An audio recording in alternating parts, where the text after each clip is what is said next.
myself. I will be gentle with myself, and I will hold myself like a newborn baby child. I will be gentle with myself. I will be gentle with myself, and I will hold myself like a newborn baby child. I will be tender with my heart. I will be tender with my heart, and I will hold my heart like a newborn baby child. I will be tender with my heart. I will be tender with my heart, and I will hold my heart like a newborn baby child. And I will only go as fast as the slowest part of me feels safe to go. I will only go as fast as the slowest part of me feels safe to go.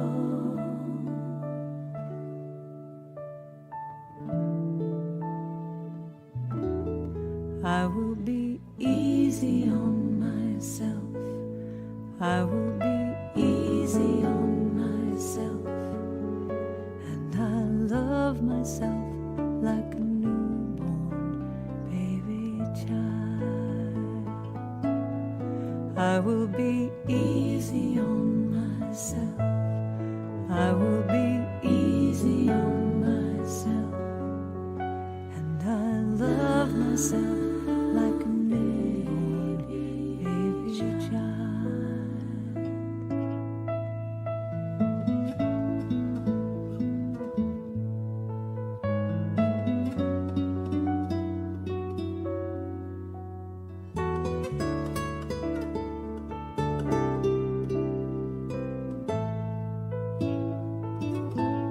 And I will only go as fast as the slowest part of me feels safe to go.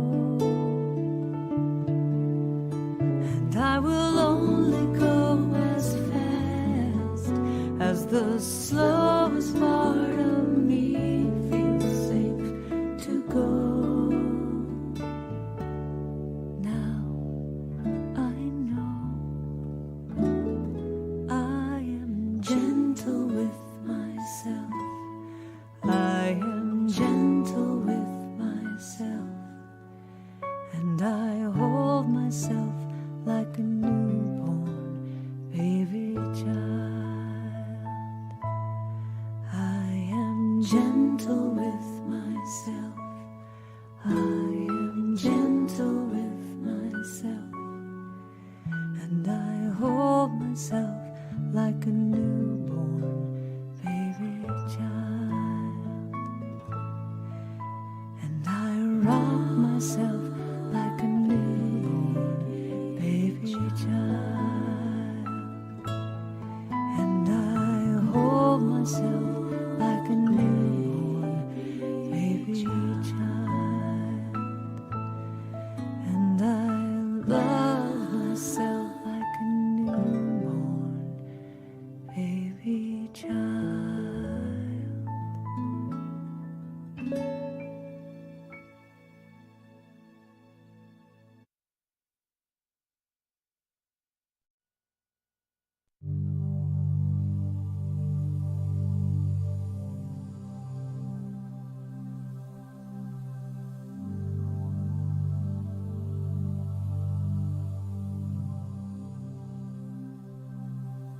I breathe in, I breathe out, I take in, I give out, I let love go, I release, and I know I forgive,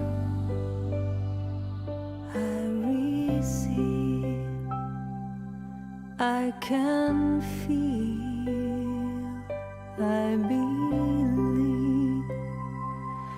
I am healed, I am whole,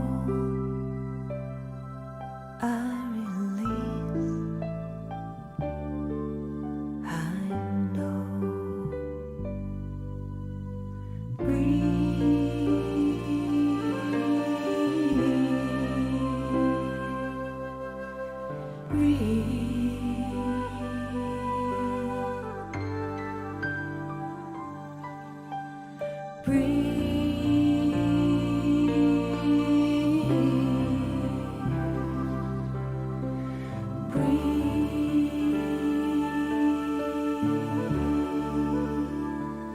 No need to push, no need to try, no need to worry or question why. Surrender, let go, release, and know.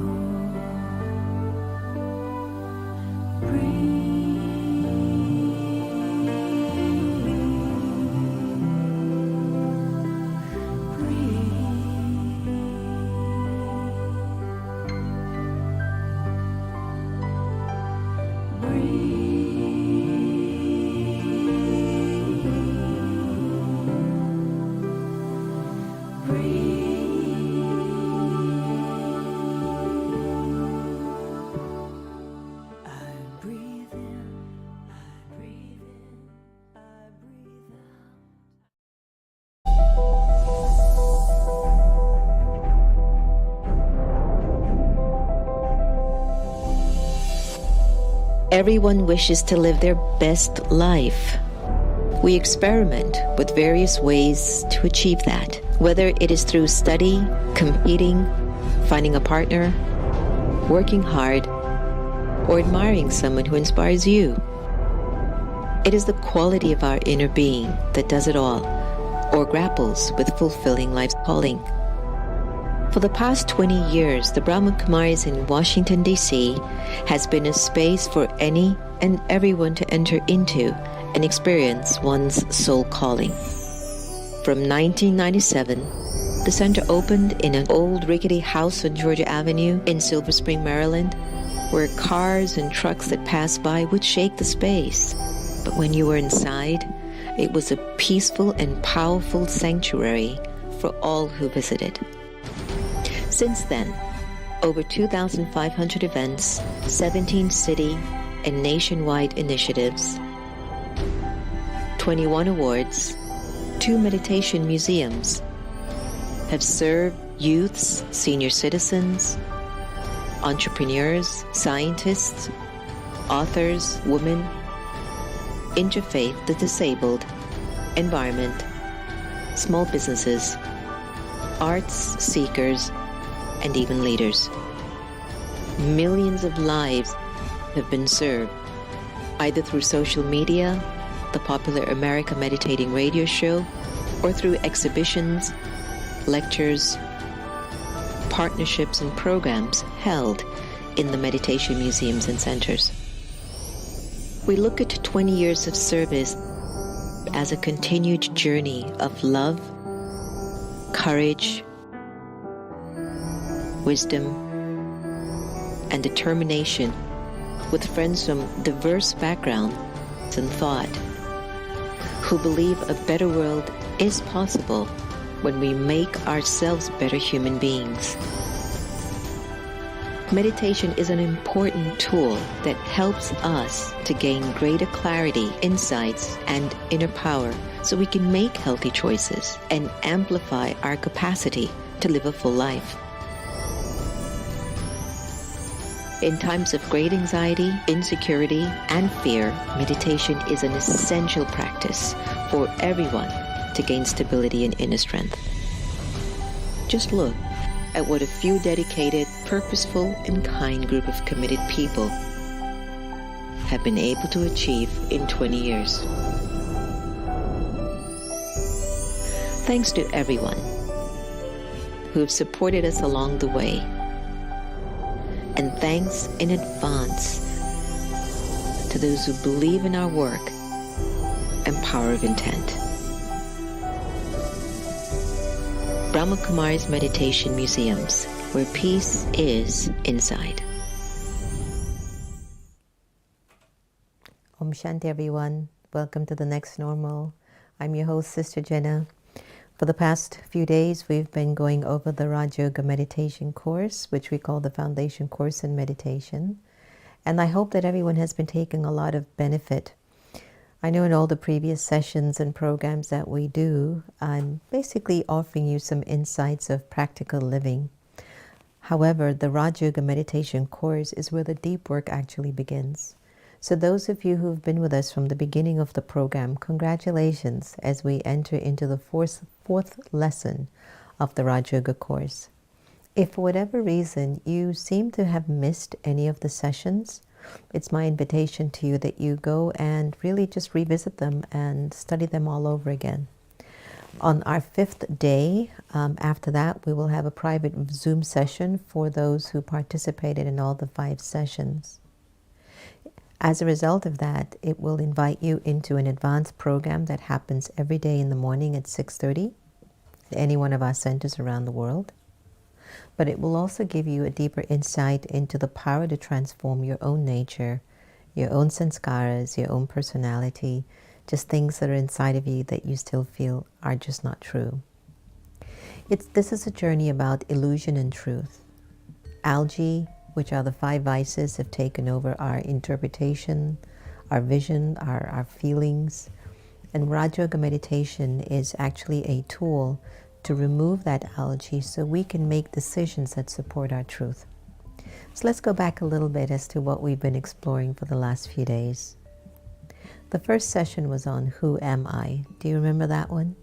Feel free to put your comments in the comment field about what you might have remembered or recalled, and I'd be happy to join along with you.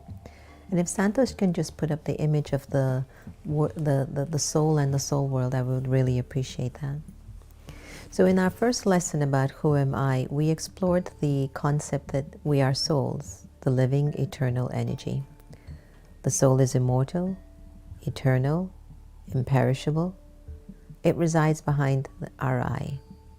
And as a result of that, that energy of the soul is controlling everything. It's controlling the way I feel, it's controlling the people I attract in my life, the events and circumstances that come in and out of my life. It's all happening from the soul. And it's fascinating because the soul never dies, yet so many of us are afraid of death. The reason why we're afraid of death, it's because of attachment. Imagine, what if everything is preordained to happen, and the only reason why I'm suffering is because I'm attached to the events. Events that I have no control over in being or doing them the way I want them to be, because at a deep vibrational level, the soul is creating everything in my life. We looked at the whole idea that the soul has a mind, intellect, and sanskars. Remember that, everyone. Your mind houses all of your thoughts. Your intellect is your conscious choice to determine what thoughts you want to feed the mind or what experience you'd like to attain. The sanskars is a sum total of every emotion experience that you felt. Imagine, there is the true you sitting in your personality, in your sanskaras, in your resolves, in your subconscious. Your true personality has the vibration of love, peace, purity, truth, and joy. And actually in life, what we're always trying to achieve is the ability to intentionally come from that place 100%. But what happens, sometimes we come from that place 20%, 30%, maybe even 70%. And what's tagging along is algae, the illusion that I'm struggling with, that I don't want to lie to you. I don't wish to deceive you. I don't want to manipulate you. I don't want my ego to be in the equation of this marriage or this friendship or this relationship. So when you look at how the world is functioning right now, there's such an illusion going on. So we've been feeding into the illusion so much because the illusion is so much driven by the alter ego. So in that first lesson, just the whole notion, consider yourself a soul. What is the original nature of the soul? Love, peace, purity, and joy. We want to be able to have the experience of Om Shanti. I'm a peaceful soul. And hopefully by now you're also experiencing that since you've been doing the Raj Yoga lessons with me. Let's move on to the second lesson on God, the supreme energy, the one that removes the algae when I'm in a deep connection and a deep link with the Supreme Being. So we did some meditations and we talked about the fact that the Supreme Being has love, peace, purity, truth, and joy, just like our souls. The difference is that the energy of the divine is unlimited. The love that is, being shared from the divine is equivalent to an ocean of love. And you look at how you've been functioning in your human relationships. Is your love like an ocean? Or are there conditions? Are there limits? Is your love mixed with attachment that you're not able to accept people the way they are, much less to even accept yourself? So when we recognize the fact that sometimes my life is just not all in place, something doesn't always feel right, then we turn to people, we turn to drugs, we turn to alcohol, we turn to food, we turn to television, we turn to a variety of options that gives us temporary escape from what we're feeling, but the only place we need to turn to is inwards and upwards. So I'll show you an image that can best help to kind of facilitate the whole journey of meditation. So in meditation, I'd shown you the three worlds, right? In one sense, here we are down below in the world of karma, and there are a lot of different moving pieces going on. Down below in the earth realm, so to speak, on the human world stage, the drama, there is my name, my gender, my role, my title, my religion. They're all this I, me, and mine. What fascinated me as a little girl is how the planet Earth just floats in the universe. And yet I've become so attached to the world of matter. Why can't I be detached like the planet Earth? Why can't I be detached like the moon and the stars? Consciousness.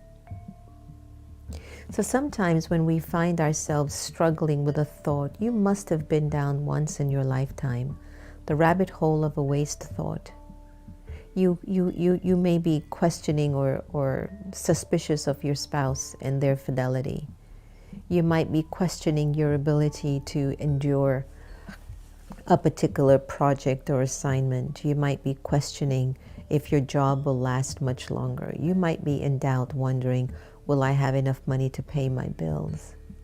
That's going down a rabbit hole of thought which is connected to the illusion or the vice of attachment. We've been surviving life for thousands of years.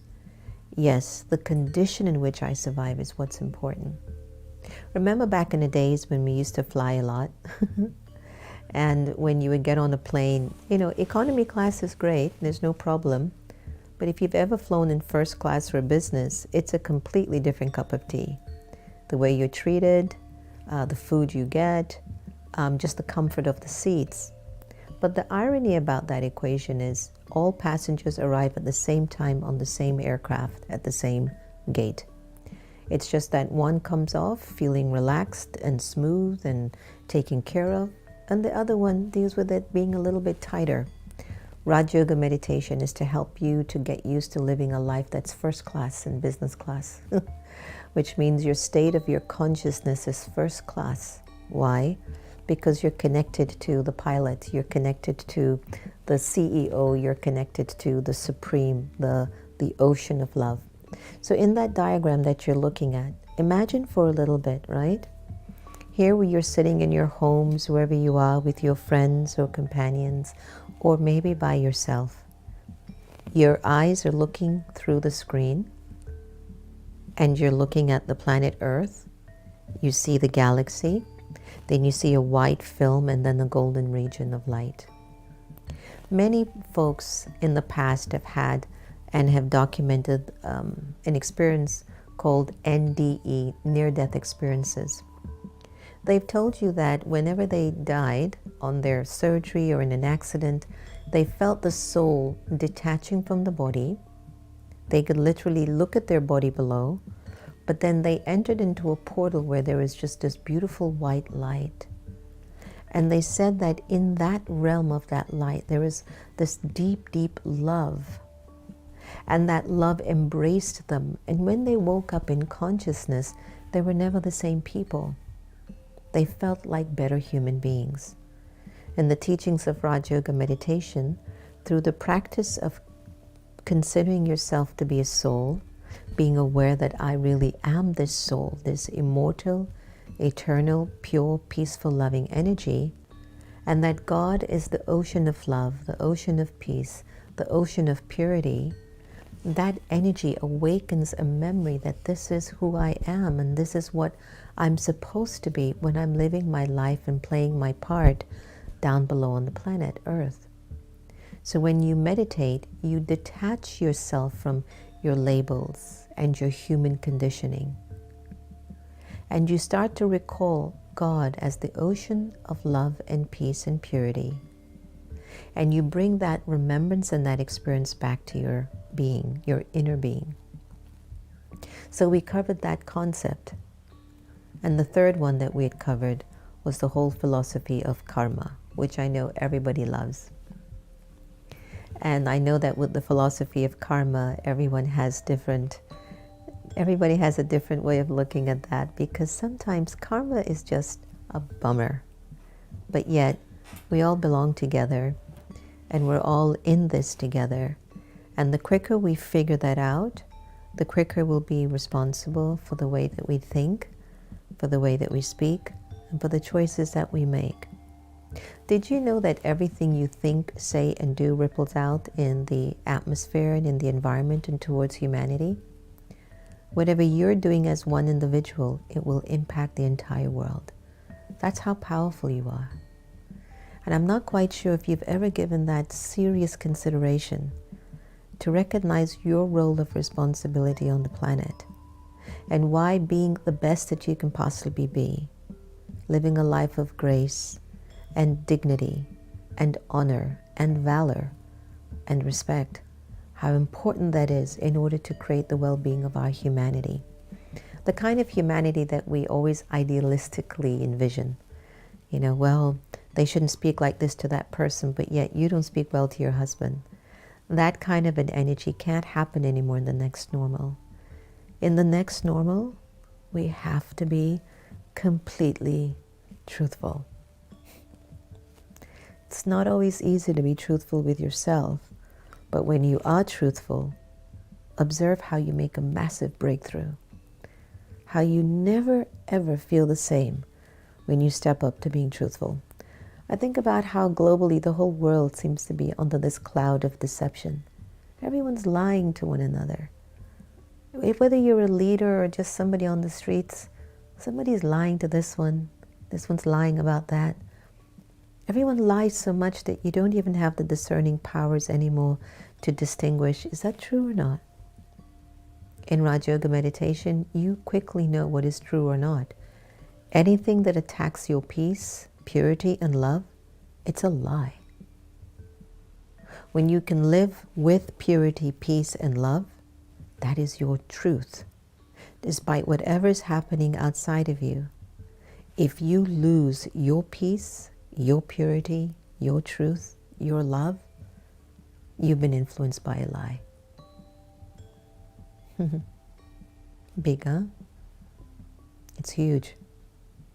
So we've been really traveling down this incredible road together, and I'm hoping that you've been enjoying it. So feel free to give me your thumbs up and heartfelt good wishes. I'm so glad too that we actually came up with this idea of offering the Raja Yoga course, isn't it, Santosh? Because I have not offered the Raja Yoga course in years, and it's been even refreshing for me to just revisit the foundation of my spiritual awakening and the foundation of the integrity that I've lived my life with for such a long time. So it's been quite interesting, quite lovely. So everyone's okay? All right, so now you're ready to go on to your 4th lesson of Raj Yoga? Okay. As you all know, we covered karma, the one before. And karma was all about the law of cause and effect. What goes around comes around. But have you ever thought about your life in the form of a cycle or infinite, sort of like an 8? It just loops around. There's no beginning, there's no end, so to speak. But in a way, there is a beginning and there is an end. Let's say you meet somebody new, right? At least you think it's a new encounter. If it's a soulmate, it is a soul of a previous incarnation. But let's say you meet someone new. You go, oh yeah, I met them on October 10, 2020. Just giving you a number out of the bat. And you get married, you have 4 kids, and 10 years later, your divorce comes, and it's October 10, 2040. You think there's a beginning and an end. Yeah, but yet it's in eternity. And 2-3 years later, you meet somebody else. You begin a new relationship. It comes to an end. But it's in eternity. It starts off good, and it changes. It goes from something golden aged to something iron aged. It starts off with you bringing the best of who you are at the beginning, and then it turns out that you feel you just don't have it anymore. You just don't have it to give anymore. So if we can recognize the fact that we're in a cycle, and that everything that is happening is accurate, and each and every one of us are souls playing out our part, would you be as disturbed? Would you take everything so personally? Would you keep blaming people for the way your life has turned out?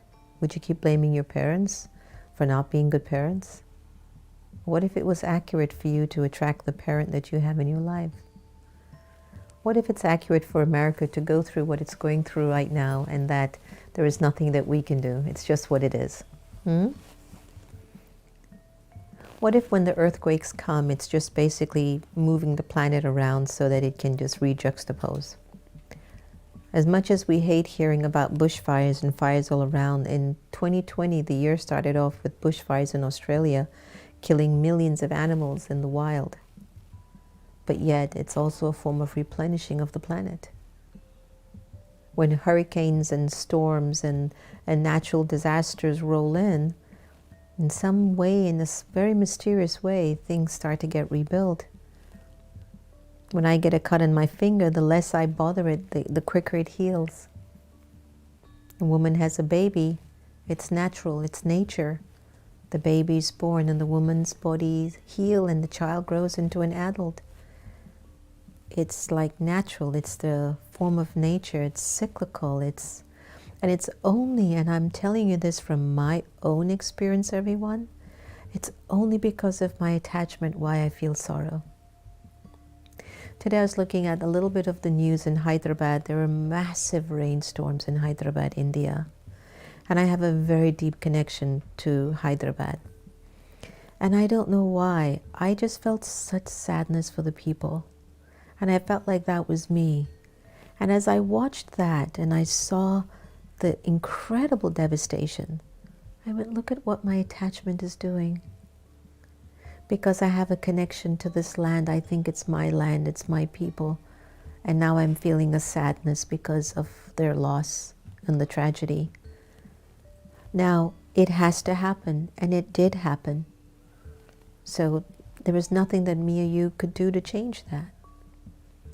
So what do I do and what do we do? When circumstances and situations are entirely beyond our control, in Raja Yoga meditation we get to understand it's drama. It was recorded to happen. Each soul is playing their part. What's mine? The quicker I can connect to Baba, the quicker I can assist in the putting everything back in order. That's what's really important. I'm going to put up the image right now on the screen of the cycle of time, or the infinity of life, the celestial journey of the soul. And I'd like you to join me where it says, you are here at the confluence age. Can you spot that for me in this diagram? Okay. Once you've gotten there, I'd like you to imagine that this is now where we are. I want you to imagine that the Iron Age, which is a dark age, is what America and the world seems to be in. And the age coming after this particular period will be called a Golden Age. But in between it actually manifesting, the Golden Age manifesting, we're now put in the middle of a huge transformation that's going to occur at a soul level, at a conscious level, not just physical. You might be seeing the dismantling of governments, the dismantling of health, the dismantling of the economy. That's all physical. What's actually getting dismantled is anger, lust, greed, attachment, and ego that has become so high in its percentage in our consciousness that it actually is coming to an end. And imagine if everyone in the world has that energy that they're making their decisions from. Of course, that vibration, and I want you all to hear this very, very clearly, the vibration of the intent that you made your decision with carries that energy. So let's say I made a decision to fall in love with somebody who I think is just gorgeous. I'm just giving you a very gross example. And the only reason why I'm in love with this person is because they're good looking, but their character is the worst. A year or two later, I'm struggling, married to this person, unhappy, unrealized, completely feeling away from myself. And I can't remember the fact that I had made this decision from algae instead of from the original nature. So what I get in return of that relationship or marriage is the result of the intention. So what we're seeing in the world right now is that we're all settling an account of our past choices.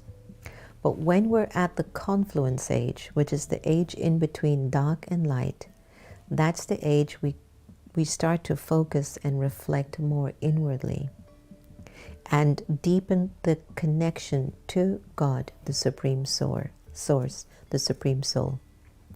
What I've loved about the Brahma Kumaris, and in history too, there's always an incarnation, an avatar, a personality that comes on the scene and makes a drastic change historically.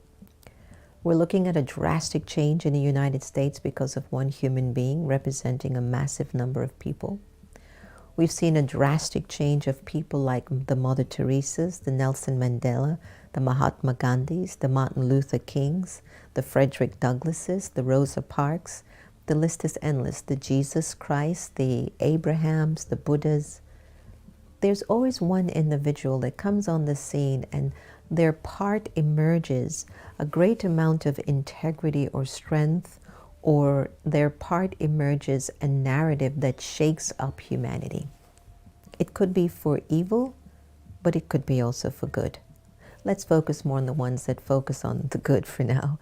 I think we've got enough drama going on in our lives. So in the 30s, in the 1930s, Brahma Baba, who founded the Brahma Kumaris, became that instrument.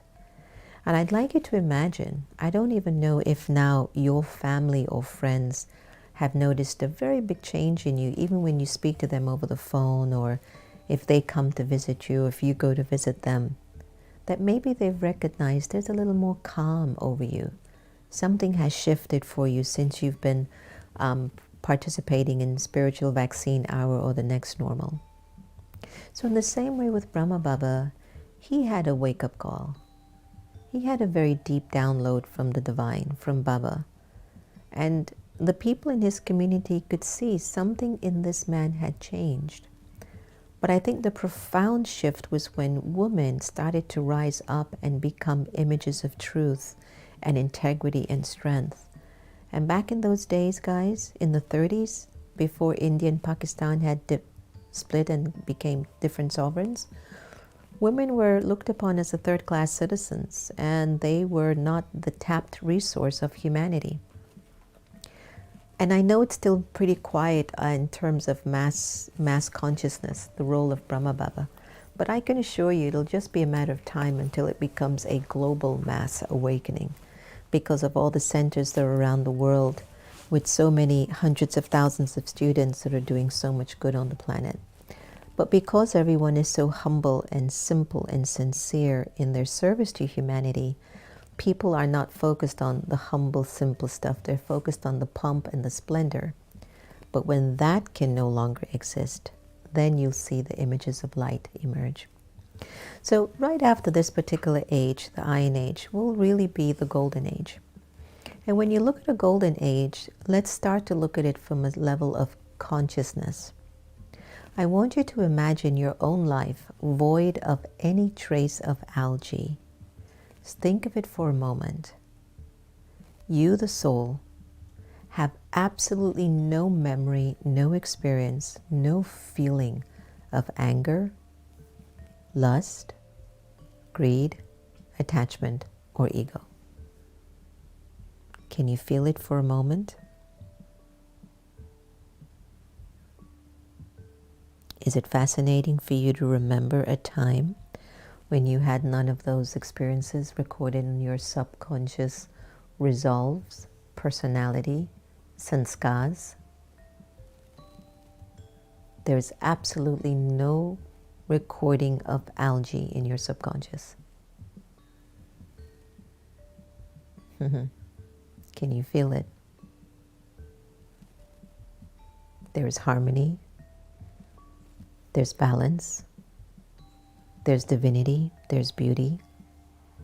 There's freedom. It's called the Golden Age. And historically, there are stories about the human beings that lived at that particular time. They were called the deities.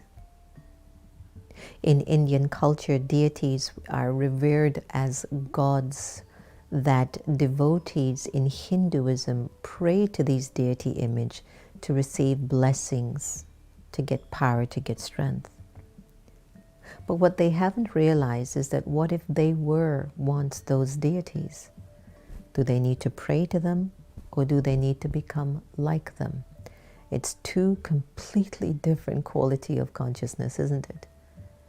So in the Golden Age will be the age after this. There's a very, very strong feeling that there are some really beautiful, good people in the world still left. They might not be in mass media. They might not have 10 million followers or 20 million followers. But if you've been impacted by them, your life will certainly become a better version. They're doing service to humanity. Everything about them is of service. They're more focused on how much I can give rather than how much I can take. That's the quality of a deity soul. So in the Golden Age, that period of time will last for quite a number of time, in the numbers game, if you're into that, which I'm not necessarily always focused on. But like you have 24 hours to a day, imagine the Golden Age would maybe last for 1,250 years. It's just something to think about. You know, like let's say I come with my own time limit, however long I'm going to play the role of Jenna. I have no idea when my last day will be to take my last breath. So just for an example, things have their limit. Our elections have their limit. Our culture, our time, just places, things, situations have a limit. So imagine the soul has lived fully, rich with its qualities for a long period of time in the Golden Age. And as things just change, things change. For me, I noticed a change in America after 9/11. And then I noticed a change in America after the last election. So there are certain events that will take place that will start to symbolize a change in the consciousness of the people. So from the golden age to the silver age, there's still goodness, there's still beauty, but somehow from 100% virtues and qualities, it's 98%, maybe 95%. Something is getting a little less. Now, because energy exists always and it never dies, it just continues, as we're traveling throughout time, taking birth and rebirth and meeting souls along the way, going into different lands and cultures, we enter into an age where duality begins for the first time, the copper. That reminds me of when I was a teenager and I thought I was the boss. And even though Sister Gita would be like, you don't think if you don't pay the bills here, you better listen to me. And I'd be like, oh yeah, you wait till I grow up. I'll do whatever I want to do. That's like the copper age, where you think you got attitude. And that's where the first time the body consciousness starts. And algae is birthed. A little bit of anger comes in, it replaces your natural peace. Lust comes in, it replaces your innocence and purity. Greed comes in, it replaces your joy, just little by little. And what fascinates me about that particular period of time, everyone, is that about 2,500 years ago, that's when many of the prophets descended on the stage to give a message of love, to give a message of compassion, to give a message of God. That means something was happening to us at a conscious level. There must have been something happening in the world, or else there wouldn't be an awakening happening. There wouldn't be people coming on the scene telling you, let's do this, let's do that. We have to awaken, we have to do better. So in the Copper Age, you get all these avatars, all these saints, all these prophets coming on the scene to tell us now about God. And we're trying our best. And again, just look at life today. How much we have changed after an election, after 9/11, after World War II. Civilizations, consciousness, everything keeps changing. Remember when we used to have to rely on candles for light? And now electricity. The poor candle industry went out of business when electricity came. But now look, candles are back again as a decoration. Not to give you light as such, but to decorate your home. I find those things fascinating. So in a way, as we're traveling throughout time, we bring some of our memories of things that we thought were sacred and beautiful. So imagine if you are an old soul and you're carrying inside of you the recording of once upon a time you were that living deity.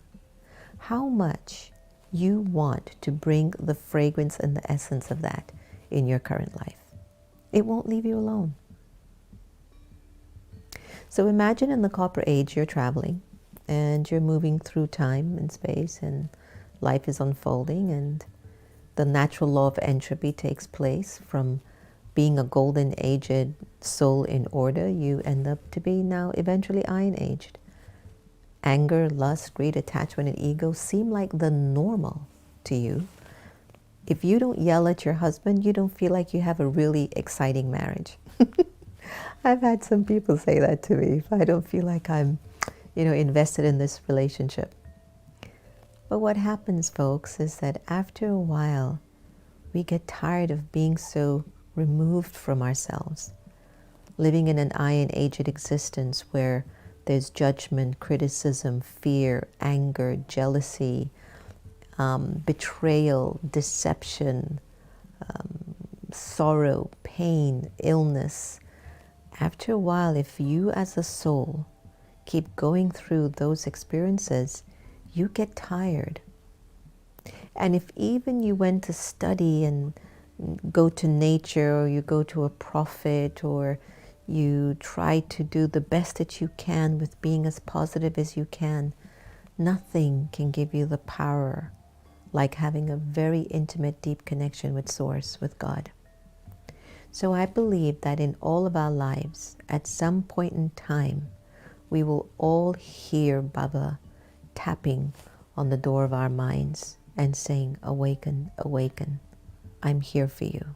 I'm here for you. And at the confluence age is when that awakening takes place. When for whatever reason the soul just can't handle any more of the vices. The soul can't handle any more illusion. The soul can't handle any more Maya. It says, I'm done. So, with that diagram that we've just shown, I just wanted you to kind of look at that for a bit and think about the fact that there was a time you were those golden aged beings, and now after such a long journey throughout time, birth, rebirth, birth, rebirth, birth, rebirth, you're not the same soul you were when you first came onto the stage of life. Something has changed. Something has changed. And as you look at your life right now, you look around all the 4 key pillars of your life: finance, money, health, the physical environment, your mental state, mental stability, and your relationships. These 4 pillars. If they're all in place and they're like 100% perfect, then you are living a golden aged life. If everything is working out perfectly, and congratulations. And actually, if you are living that, I don't even know why you're watching The Next Normal. Because you would be more deemed as a new soul. Older souls have been through more. They've had more experience. They also have a lot more of a tenacity and more inner will and depth and wisdom to cope with their own stories. Everything that you and I are going through, it has nothing to do with anyone, you know. We're basically just trying to sort out ourselves. It might be like you might think, I'm actually competing with myself. Not with anybody. We think it's with other people, it's with ourselves. Because there's a part within us that is of that deity-like quality, filled with virtues, filled with powers, filled with a sense of fragrance, a sacredness, a dignity, a grace, a beauty. It's filled with God's love, God's light. It's sitting in the soul. But because we've been focusing on the waste and the negative and the human and the physical and the limitations, we haven't been able to feed it enough. I think it might be a nice time now for us to go into a meditation on love, because we might be really wanting to recognize that when the soul actually reconnects to Baba, the supreme energy, the supreme light, the ocean of love, the love that starts to flow back into the consciousness heals all the wounds. It will literally heal all the algae that is still in our thinking.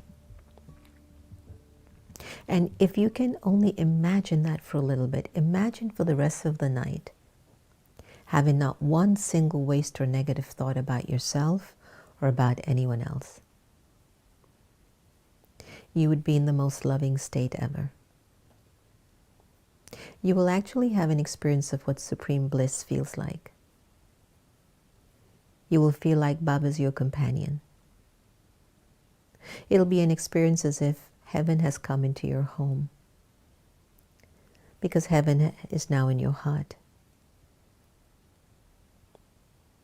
Why is it important to look at the infinity of time or the cycle of time? It's because the deep impact of algae, Maya, body consciousness, the limited. I'm giving you all the words or that you could resonate with. It's the same. But the deep impact of algae has separated us so much from our true sense of self that we don't even remember who we are.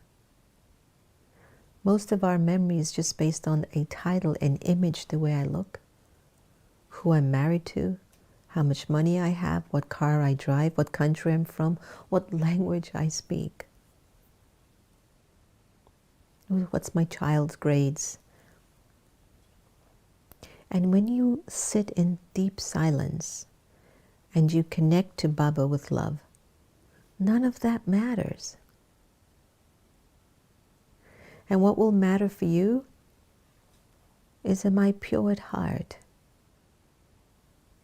Have I let go of all of the experiences of my copper and iron aged lifetimes? Have I accepted that I don't need to take those experiences personally anymore? Am I willing to just break it as of tonight and say, Swaha, I'm done. My past is my past, but I'm now here at the confluence with Baba, my beloved, my mother, my father, my teacher, my best friend, and together we're going to be moving forward into a golden age existence. Until you can wake up in the mornings and go to bed at nights feeling divine, strong, pure, on top of the world, powerful, clear, loveful, without an iota of a waste thought, then there's no need for you to have yoga. You're perfect. You're perfect. Lead the way. Show us the way. You're contributing so much. Keep doing what you're doing. Fantastic. We're so happy for you. But if there's any way that some of the pieces just aren't together, I do have a complaint to lodge. I do feel frustrated. I still have anxiety. There's still fear. Even something as simple as a little cockroach, some of us can be afraid of. Can you imagine a little tiny cockroach? You go, ah, and you're scared. It's not the roach that's making you fearful. It is something it symbolizes, and it's touching that energy in. Again, the memory's still there. And until I can infuse the soul with so much pure love, I can't move away from that past. The past is just what I'm used to. The suffering is just what I'm used to. I watch movies that give me suffering. I watch the news that tells me suffering is normal. I listen to gossip and stories of people that add to my suffering, that add to my lower vibration, because that's just where I am. Like they say in the See Good Network television, where Zoom meditation is being featured now, you are what you watch. Let's have some meditation and take a deep, deep breath. I hope everyone's enjoying today. And think about now when you go into the real course of Raj Yoga, you can see it's a completely different cup of tea, but I'm telling you, it's the great wake-up call. I mean, this is it, right? So let's do a little meditation on love. And I'd like to invite you to be just really open to Baba's love right now. And trust that you are ready to let go of your past. And that when Baba comes and enters your consciousness, I mean, everything's going to change for you. Maybe you're not ready, then don't do the meditation. But then if you're ready, let's do it. And let's see what gifts will emerge. Take a deep breath.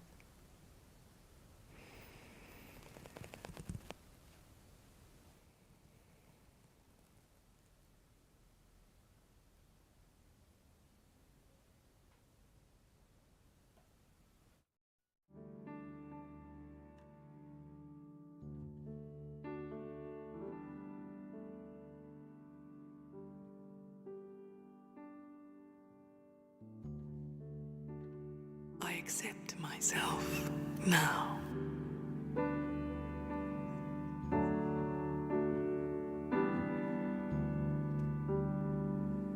My past aspirations, my hopes, my dreams, my achievements, and my mistakes all merge within the present moment.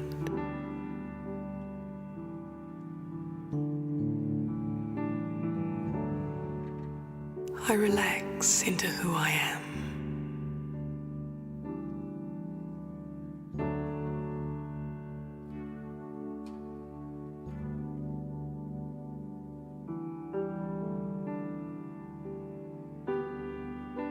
I accept myself as I am.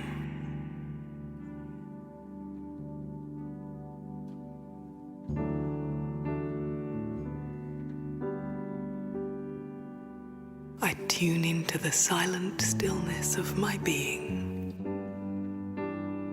and connect with the original qualities of my spirit.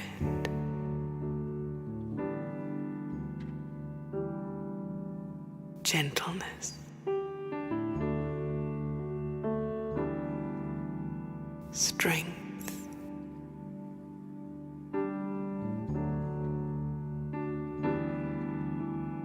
happiness,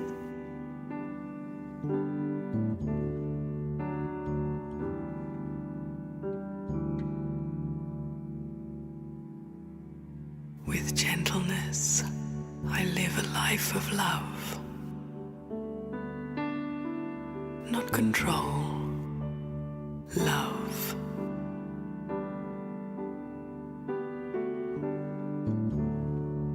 I have the strength to pursue my own journey, to find truth, and to live truth.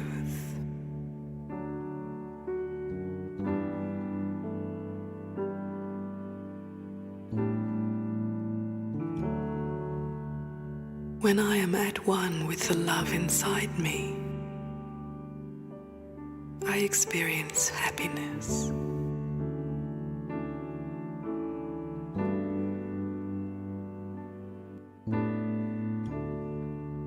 In the pure simplicity of my spirit, I find only love.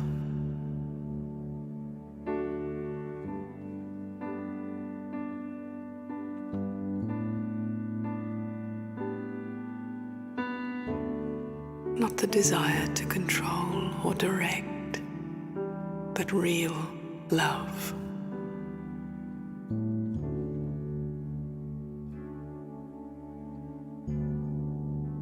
A love that surrounds me in gentleness and acceptance, contentment and humility.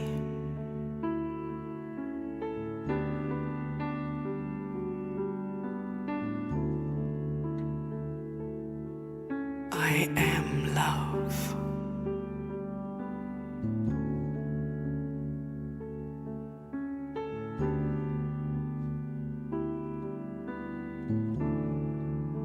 I allow the experience of love,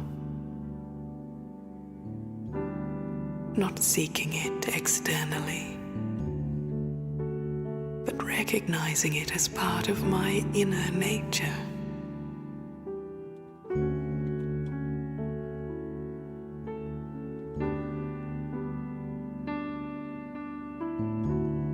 I feel the power of this love uplifting me and awakening my innate divinity.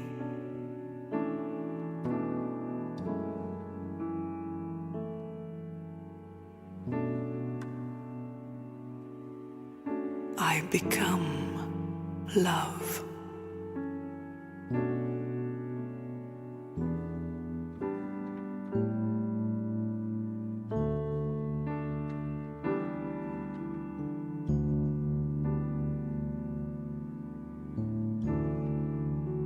I allow love to radiate through my spirit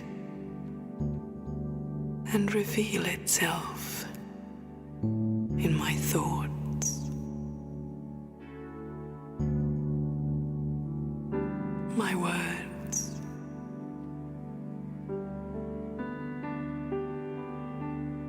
my actions.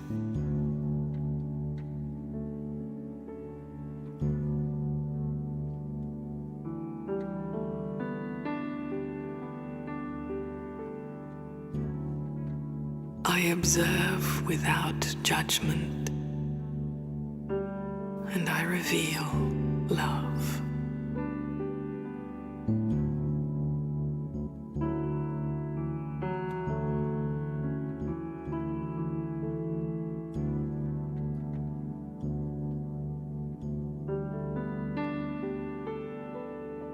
I speak without arrogance, and I teach love.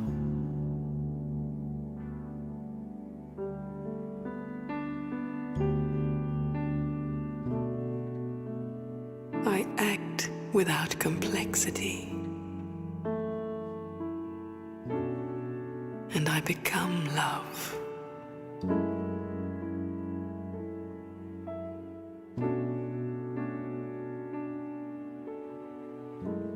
As I become love, I become divine.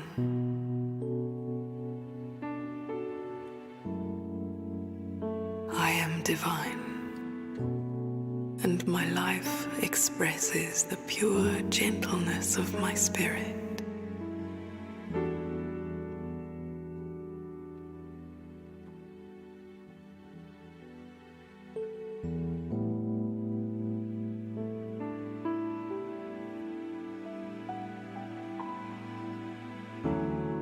I feel a deep sense of belonging to the world,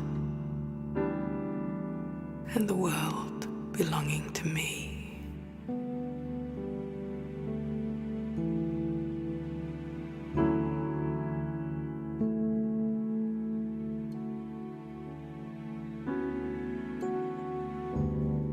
Through the power of my own divinity, I cooperate with love's task of revealing truth.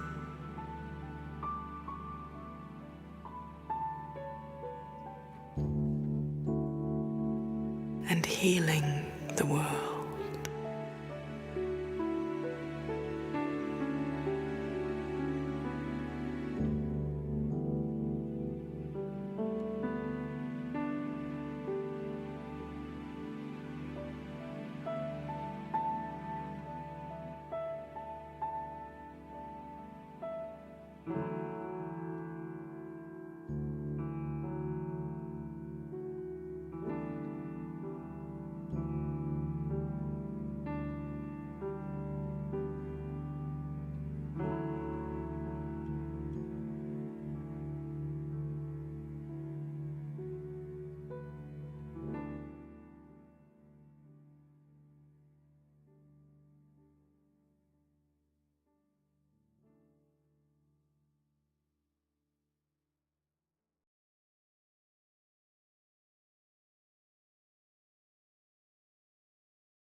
Once upon a time, I, the soul, the being of light, live in my home, the home of all souls.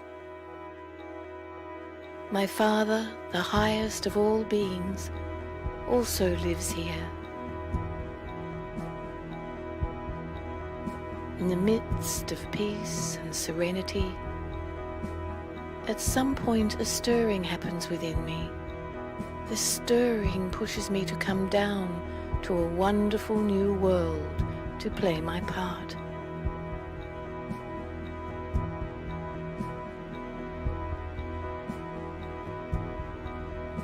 The new earth is beautiful and bountiful. I am new, like a fully loaded and supremely charged battery. I am also totally aware of my truth, of my true identity, a being of light energy. Time passes by. Since I am a soul within a physical body, I begin to change. My battery is no longer supremely charged, but I am still fully charged. As a new being on earth, I am still aware of my true form, a being of truth and a powerful soul. My body enjoys the full potential of a self-aware soul. I am full of love, peace, health and happiness. Then a shift begins. I forget myself, my true identity. I create many little false identities, little I's, possessions, talents, wealth, beauty, strength. I begin to identify myself with these I's, that these are components of my whole being. I become body conscious. The biggest evidence of this shift is I begin to experience sorrow. Comparison and competition became a common phenomenon.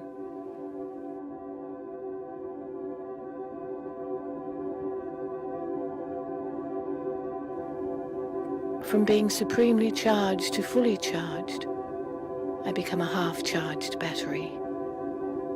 My little I's become my complete identity. The world that I once came upon becomes divided. Different languages emerge. The idea of religion, such as Islam, Buddhism, and Christianity, grows and attempts to lessen the feelings of conflict and sadness. Yet sorrow and pain continue in the world. By this time, I totally forget my original identity. From being soul conscious, I am now totally body conscious. I lose my original qualities of peace, purity, power, wisdom, love, joy, and bliss. Instead, I now have lust, anger, greed, attachment, ego, carelessness and laziness. In fact, sorrow and peacelessness seem to increase.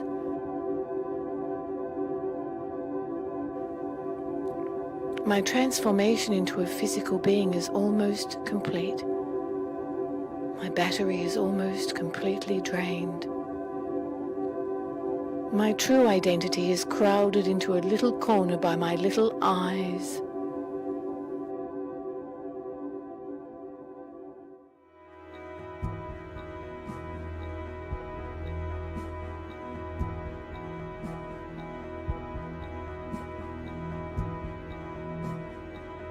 Everything around me becomes corrupt, polluted, and degraded.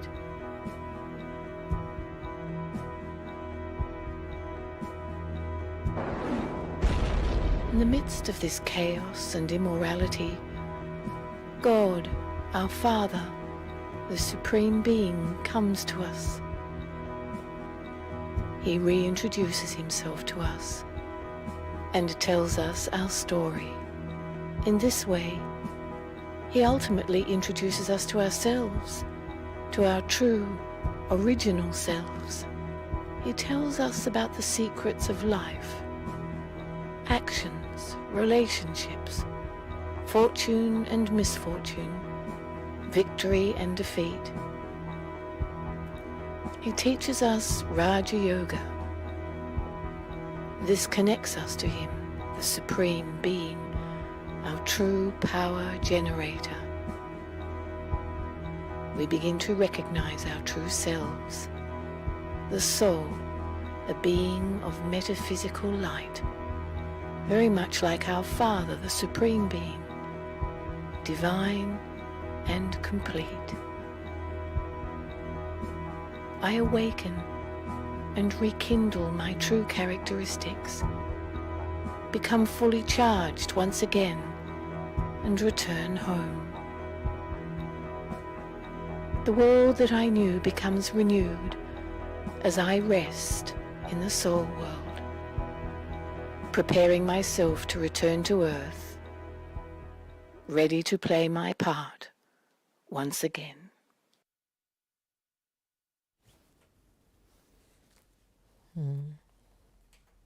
I'm sure that that has offered you a lot to think about for tonight. And tonight, the homework assignment would be to just spin your own journey of consciousness throughout the cycle of time. What state of mind will you be in when you're in the golden age of time? And as you're traveling from the golden, silver, to copper, to iron, what changes inside of you? Just observe. Just spin it as a homework assignment. And then come right here at the confluence that a huge decision has to be made. And the decision is, do you wake up or do you stay asleep? Do you wake up or do you stay asleep? And to stay asleep is to feed the algae, which has been with us for so long. And to wake up is to move into the energy of the purity and the peace and the truth and the light that we truly are. So I hope you've enjoyed today's session on the cycle of time. I know it can be an ego breaker, but it definitely will be a liberator if it's really opened, if it's really received with that openness that, wow, there's so much about me, I, the soul, that I haven't yet really tapped into. One of the beautiful things about the surrendering to the divine, it's not as such a giving up, but it's a getting back, it's an attaining, it is an opening of the self to such an extent that you can feel how light wants to take over your system. Light wants to be revealed through your personality. Light wants to shine. It wants to express love. It wants to express power. It wants to express purity while you run your company, while you take care of the family, while you conduct a lecture, while you keep the home going. That's what light does. Light makes everything better. Thank you a lot for joining us for our session again on this Raj Yoga special Raj Yoga meditation course that we're offering to everyone on the next normal. As I mentioned before, if you have seen and participated in all the 5 lessons, then you can join us for a private Zoom session, which will go deeper into expanding the experience of this program and this class. And please, I'm going to just trust that you're honest enough to let us know that you have participated in all the 5 lessons as we come onto the Zoom session. The reason why is that if you miss the session and you don't actually take, each of them have a very important tie-in with each other. And so the real importance of the tie-in and the consistency is for not only your awakening to take place in a healthy way, but also for your awakening to be sustained in the best way possible. Anyway, thank you so much for joining us tonight, everyone. You know that we love and respect and honor you tremendously. So remember your homework assignment, as we have one every night. And last night too, I know that that homework assignment was good, where you were checking to see how you're walking and moving around and what was those kind of choices that you were making. So today would be important for you to just really look inside of your heart and soul, and spin the cycle of time. See what your consciousness is like when you were a deity versus now not. And feel the difference. Feel the difference. And tomorrow, when we come together, we'll talk about the virtues, the powers, and wrap everything up. Thanks so much for joining us. Have a lovely day today.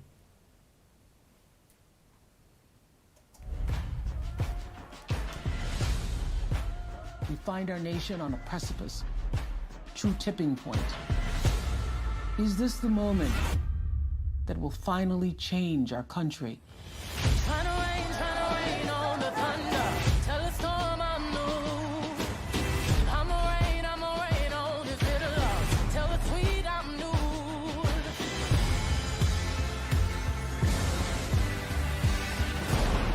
broken system. It was built to function exactly as it is. We must respond with bold action. This is our country too. We can build new systems that do what they should. I'm a wild, come and march on the regular. We are united. We are standing. Follow away. And we are going to fight this fight. Freedom, freedom, I can't move. Freedom, cut me loose. I break chains up on myself. There is something happening across this country. When we work and when we fight and when we march and when we speak up and when we offer solutions, we win. I'ma keep running cause a winner don't quit on themselves. It's always the right time to celebrate women and black women in particular. It is an opportunity to show the nation and the world that we will act. It has been an inspiration. You have the choice, and it is that choice that gives you power. Vote. Vote like your life depends on it, because it does. That is what we need next. Action.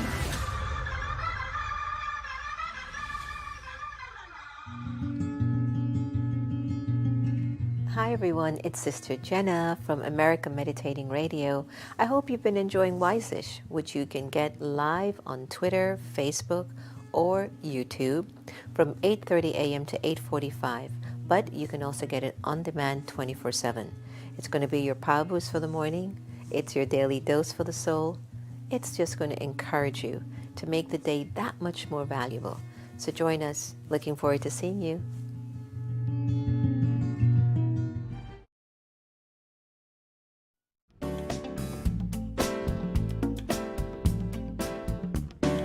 Thank you for this day, Spirit. Thank you for this day.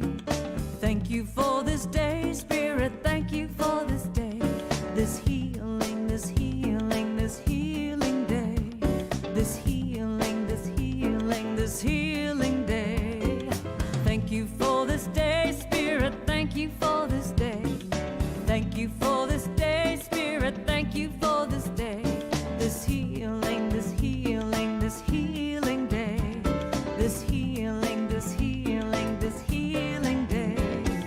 Thank you for this day, Spirit. Thank you for this day. Thank you for this day, Spirit. Thank you for this day. This healing, this healing, this healing day. This healing, this healing, this healing day. Thank you for my friends, Spirit. Thank you for my friends. Thank you for my friends, Spirit. Thank you for my friends. My wonderful, my wonderful, my wonderful friends.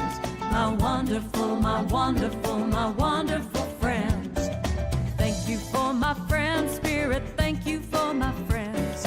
Thank you for my friends, Spirit. Thank you for my friends. My wonderful, my wonderful, my wonderful friends. My wonderful, my wonderful, my wonderful friends. Thank you for my health, Spirit. Thank you for my health. Thank you for my health, Spirit. Thank you for my health. My radiant, my radiant.